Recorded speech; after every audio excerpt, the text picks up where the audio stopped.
तुम्ही रोज जेवताना जो तांदूळ खाताना कधी विचार केलाय की तो तांदूळ नेमका येतो कुठून?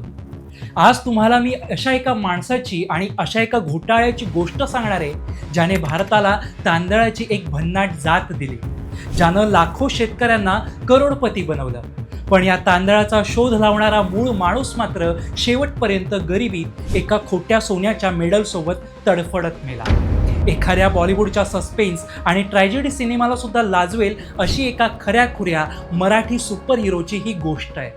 चला तर मग जाणून घेऊया नक्की काय घडलं होतं दादाजी खोब्रागडेंसोबत. ही गोष्ट सुरू होते 1983च्या दशकात.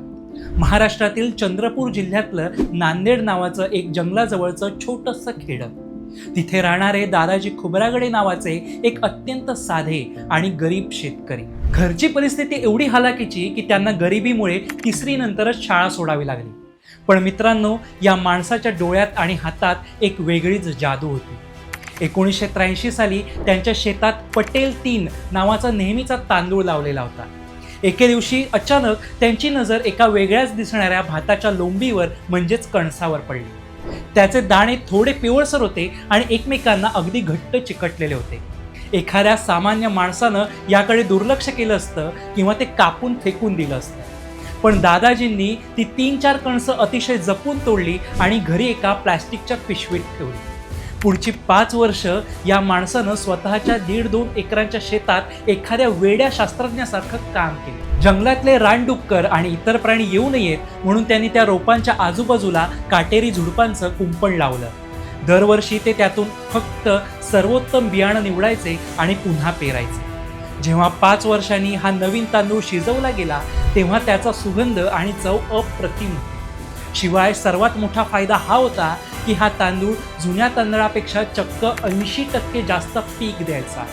1990च्या आसपास हाच तांदूळ जेव्हा पहिल्यांदा मोठ्या प्रमाणात बाजारात गेला तेव्हा लोकांनी अक्षरशः उड्या मारून तो दुप्पट भावानं विकत घेतला. पण आता या तांदळाला नक्की नाव काय द्यायचं? तेव्हा त्या व्यापाऱ्याच्या म्हणजेच काहींच्या मते दादाजींच्या हातात त्या काळी प्रचंड फेमस असलेलं HMT कंपनीचं घड्याळ होतं. त्यावरून या तांदळाला नाव पडलं HMT राईस. बघता बघता हा तांदूळ महाराष्ट्र, गुजरात, आंध्र प्रदेश अशा 5 राज्यांमध्ये तब्बल 10 लाख एकरांवरती पसरला आणि अनेक गरीब शेतकऱ्यांच्या घरावरची गवताची छपरं जाऊन तिथे पक्की कौलारू घरं उभी राहिली. पण मित्रांनो, सगळ्यात मोठा अन्याय इथूनच सुरू होतो. जेव्हा एखादा सामान्य तळागाळातला माणूस मोठं काहीतरी करतो तेव्हा प्रस्थापित सिस्टीम त्याचं क्रेडिट कसं खाऊन टाकते याचं हे एक भयानक उदाहरण आहे. 1994 साली अकोल्याच्या पंजाबराव देशमुख कृषी विद्यापीठाचे काही अधिकारी दादाजींकडे आले. आम्हाला प्रयोगासाठी तुमचं थोडं बियाणं हवंय असं सांगून दादाजींकडून 5 किलो HMT तांदूळ नेला आणि त्याची एक साधी पावती दिली. आणि बरोबर 4 वर्षांनी म्हणजेच 1998 साली या कृषी विद्यापीठानं अत्यंत निर्लज्जपणे स्वतःच्या नावानं PKV HMT नावाची तांदळाची नवीन जात अधिकृतपणे बाजारात आणली. त्यांनी कुठेही दादाजी खोब्रागडे यांचं नाव सुद्धा घेतलं नाही.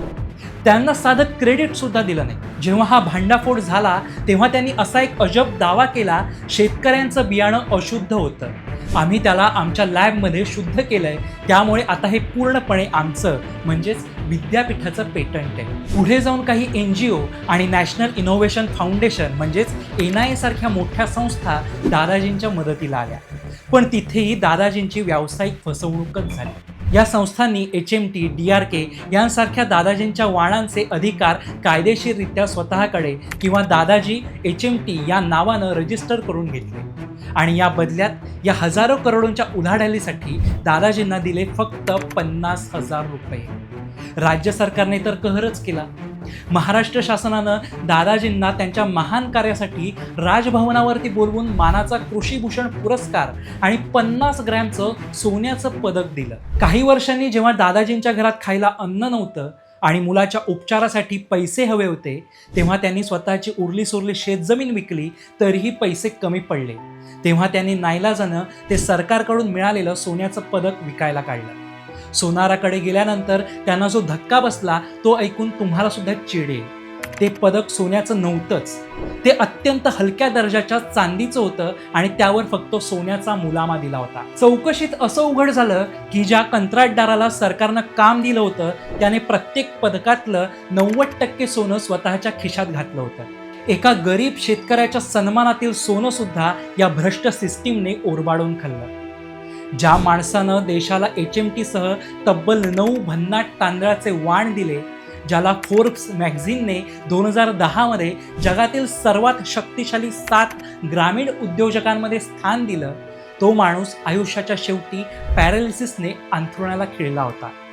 त्याच्याकडे स्वतःच्या उपचारासाठी आणि नातवाच्या शाळेची फी भरण्यासाठी सुद्धा पैसे नव्हते. शेवटी 3 जून 2018 रोजी अत्यंत गरिबीत, विवंचनेत आणि या सिस्टीमच्या अन्यायाचे घाव उरावर घेऊन या खऱ्याखुऱ्या मातीतल्या शास्त्रज्ञानं जगाचा कायमचा निरोप घेतला. मित्रांनो, आज जेव्हा तुम्ही HMT किंवा चांगल्या प्रतीच्या तांदळाचा भात खाल, तेव्हा या दादाजी खोब्रागडे यांचे 5 वर्षांचे कष्ट आणि त्यांचे बलिदान नक्की आठवा. आणि जाता जाता माझा तुम्हाला एक साधा पण विचार करायला लावणारा प्रश्न आहे. आपला देश मेक इन इंडिया आणि इनोव्हेशनच्या मोठ्या मोठ्या बाता मारतो, पण जोपर्यंत आपल्या सिस्टीममध्ये दादाजी खोब्रागडेंसारख्या एका खऱ्या ग्रामीण शास्त्रज्ञाला त्याच्या कष्टाचा पैसा, त्याचा हक्काचं पेटंट आणि खरा सन्मान मिळत नाही, तोपर्यंत आपला देश खऱ्या अर्थानं विश्वगुरू बनू शकेल का? तुमचं मत कमेंट करून नक्की सांगा. आणि असेच माहितीपूर्ण कंटेंट पाहण्यासाठी आमच्या व्हायरल कारभाराला फॉलो आणि सबस्क्राईब करायला विसरू नका.